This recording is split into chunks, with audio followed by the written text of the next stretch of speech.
Hello everybody and welcome back to the channel. Today in this video I'll show you how to easily find downloads on your iPhone, so let's jump right into it. Now from your main screen, find the application that is named Files on your iPhone, this one right here, tap on it. You might find your download on the recent section of your Files application, or you can tap on the bottom right here, tap on Browse. You can see once you do that, you'll find folders, one of which is named Downloads. Tap on it right here.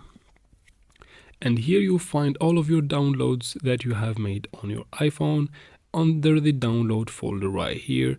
Of course, all of the files, images, PDFs, texts, anything, videos, everything you have ever downloaded on your iPhone, you will find it under that folder right here.